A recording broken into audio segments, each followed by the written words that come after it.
The capture of Venezuela's now former leader, Nicolas Maduro, is leaving more questions than answers right now about the future of the region and what this means long-term for oil production around the world.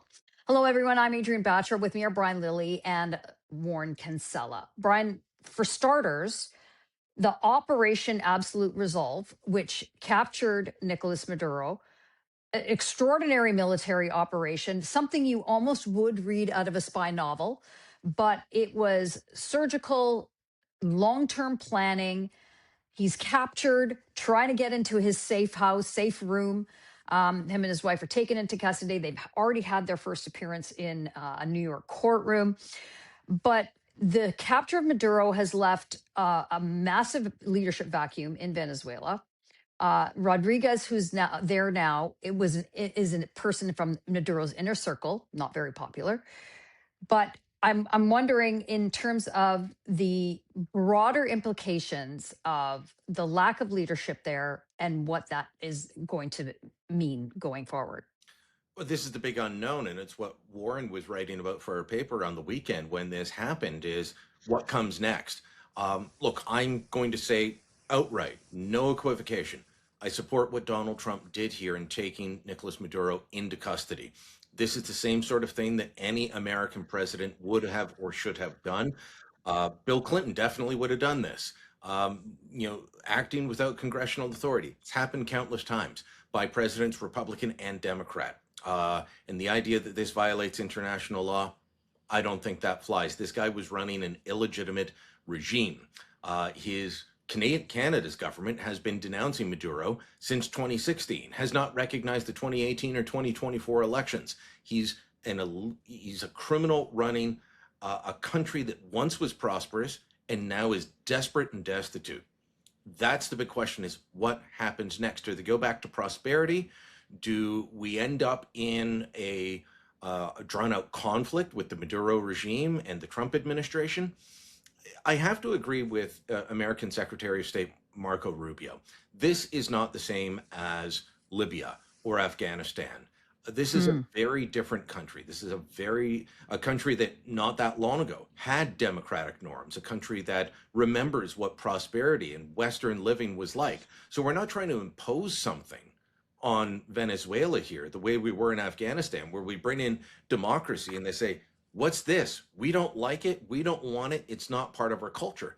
It was part of their culture. Venezuela declared its independence decades before Canada. 1811, they declared their independence, and they moved towards democracy gradually, like many countries, but were democratic for a long time. So I think there is a good possibility here. What that means for Canada down the road, we'll talk about that in a minute. Could be bad, maybe not, we'll see.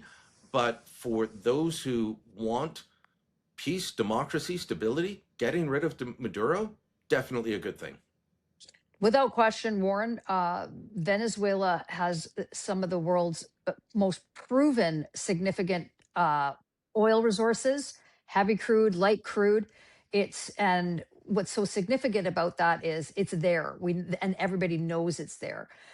And under Chavez and now under Maduro, those reserves were really government controlled. The country went into economic ruin. And as Brian mentioned, world leaders, countries all around the world did not recognize Maduro as the legitimate leader after the 2024 election. In fact, they even didn't allow the most significant opposition leader, Maria Machado, who just won the Nobel Peace Prize, to even run, Warren. The U.S. government had a bounty out in March of 2020, $15 million. That increased to $25 million for Maduro's arrest under the Biden administration. No one acted until now.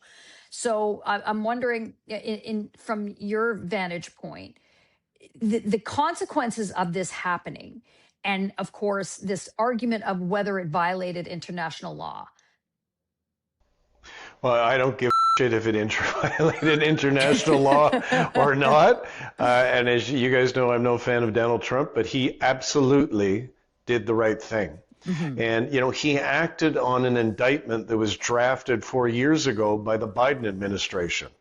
So this was the right thing to do. Ask the 4 million Venezuelans who've crossed the border into other That's South right. American countries in order to escape tyranny and death. Ask the families who have lost family members who have been murdered or tortured or illegally imprisoned, and ask the millions of, there's 30 million people in that country who are facing extreme food crisis, malnutrition, starvation, children who are starving to death. I don't think Donald Trump or Joe Biden or anybody had any concern about moving into Venezuela in the way that they did, in an operation that was largely bloodless for the Americans. Right. They got this guy out, and he's a defendant. He's not the leader of Venezuela. He's a criminal.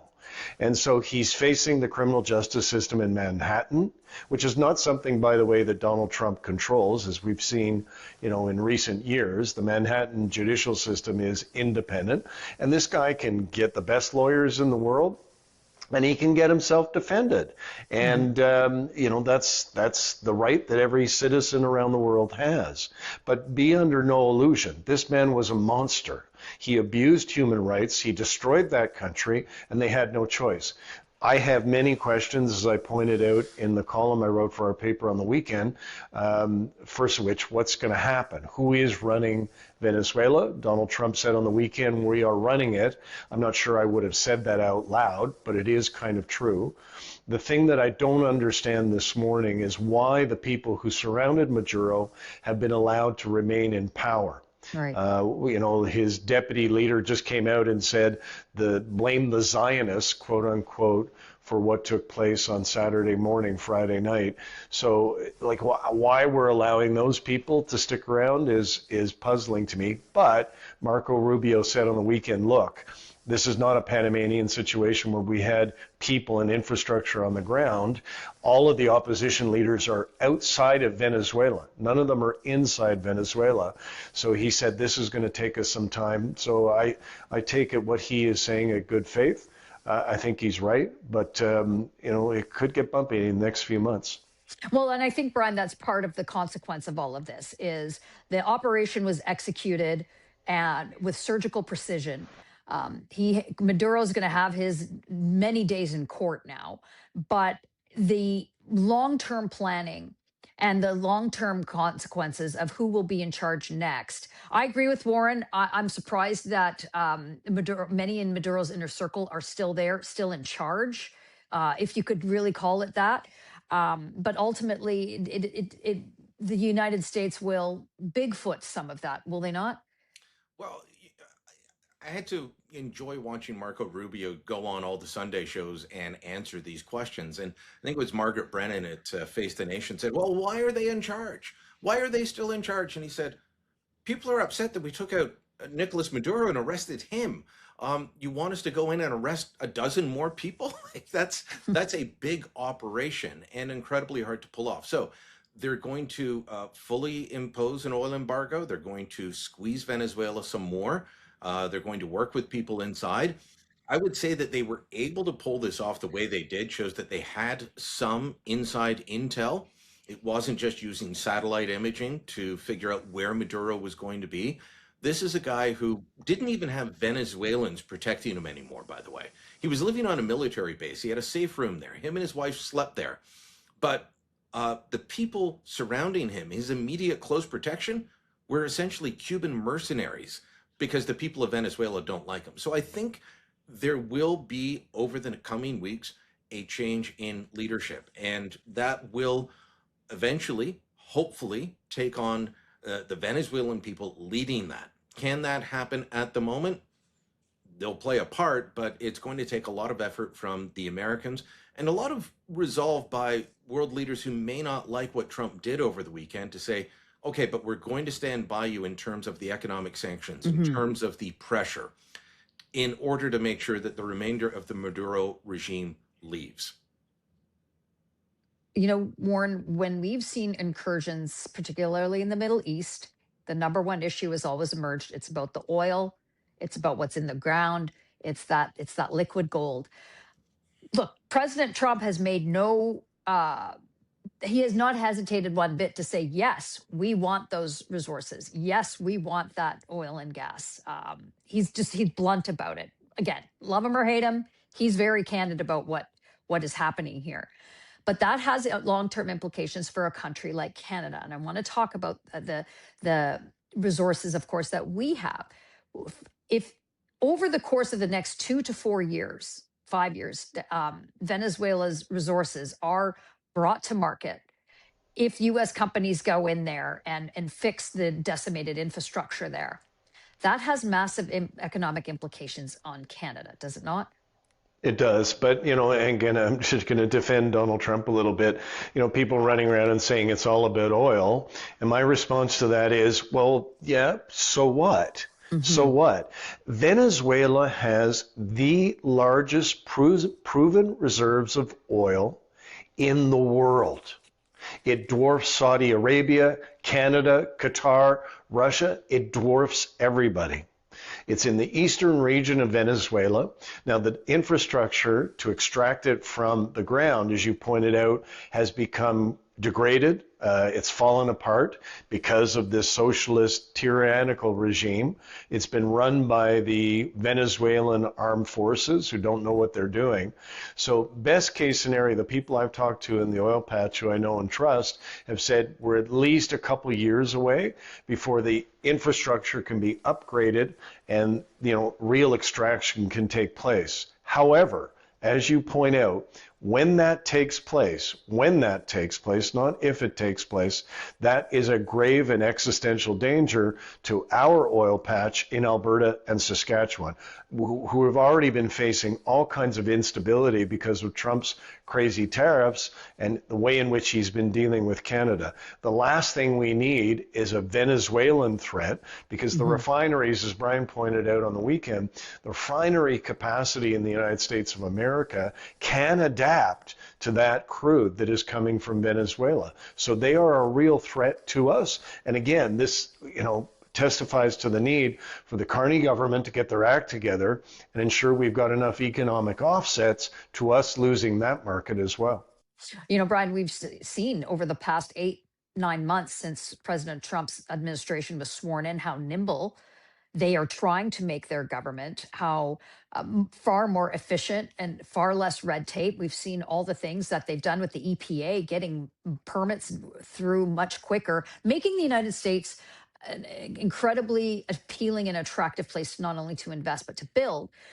So extrapolating that sort of nimbleness to wanting to develop those resources in Venezuela is problematic for Canada. I said earlier, the U.S. is going to put, drill baby drill, so to speak, and Canada is going to still be doing a study. There's two big threats to us, and both you and Warren are correct. We've got to actually get moving if we want to survive these threats. First off, where are capital expenditures going to go? We need more investment in Canada, whether it is a Northwest pipeline, whether it is completing Keystone XL, which Donald Trump has given the permission to do, but there's still a lot of uncertainty there. Well, if between now and let's say March, the Trump administration is able to move Venezuela towards stability, towards democracy, you can see that there is a democratic government about to take over, that the regulatory environment is going to be better there. So the first threat is that capital investment moving into Venezuela instead of Canada. At the end of the day, there is only so much money. You can definitely make more. But if the oil companies are given a choice between Venezuela, where the risk is going to be high, but the potential for reward is even bigger, they could decide to move there. That's the first threat. The second is, if this goes well, then we're looking at perhaps 1.5, this according to JP Morgan, 1.5 to 2 million barrels a day coming online from Venezuela within the first 2 years. That's if things go very well. Otherwise, it'll be a bit longer. But I am hearing from some people who are defending the Canadian setup right now, I think with blinders on. I'm going to defend the Canadian oil patch and say that we need to move faster and not have hope as our strategy. If you're saying, don't worry, it'll take 10 years for this to ever take off, then you are living on hope. We can't do that. We need to make sure that we are diversified, that yes, we're sending more barrels of oil to the United States, but also to Asia, perhaps exporting to Europe as well, moving towards liquefied natural gas exportation. We need to be doing all of that. Just saying, oh, don't worry, it will take a long time is not a good strategy. And as for those US Gulf Coast refineries, they were built specifically to handle Venezuelan heavy crude.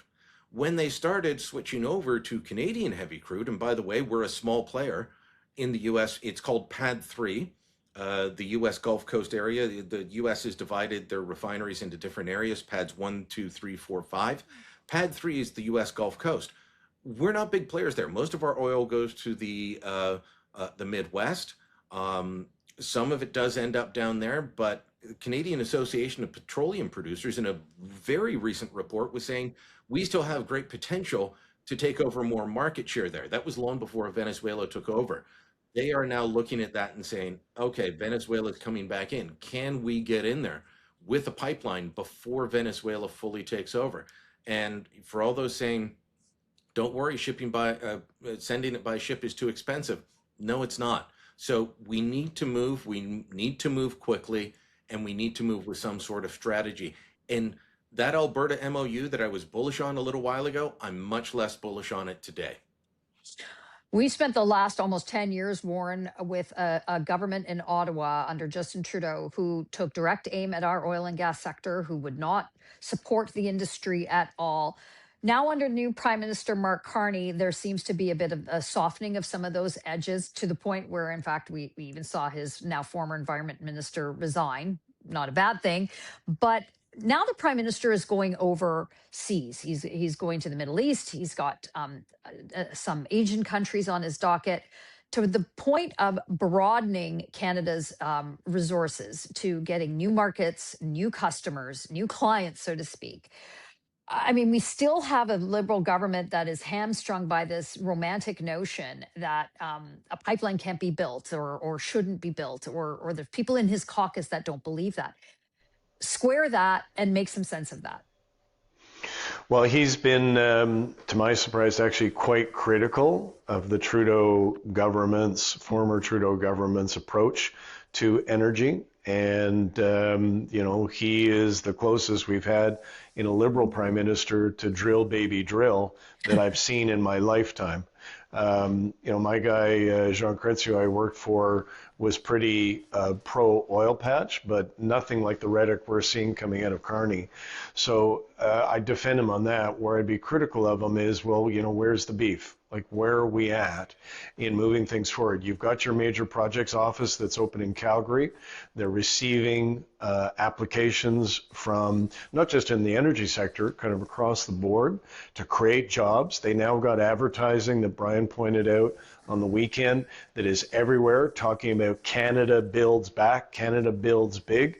It's all good. It's all great words. It's all great images, but we need to see proof, because now, and particularly since this Venezuelan action on the weekend, we are facing real and meaningful threats to our way of life, to our economy. And, we're counting on the government of Canada, not the provinces, to step up and deal with that. And so far, the proof's in the pudding. We don't have it yet. Well, a despot and a dictator has been removed from power in Venezuela, but now that power vacuum leads more questions than answers. Let us know what you think in the comments below. Like this video and subscribe to our YouTube channel, and go to thetorontosun.com. You'll find commentary and coverage there you will not find anywhere else.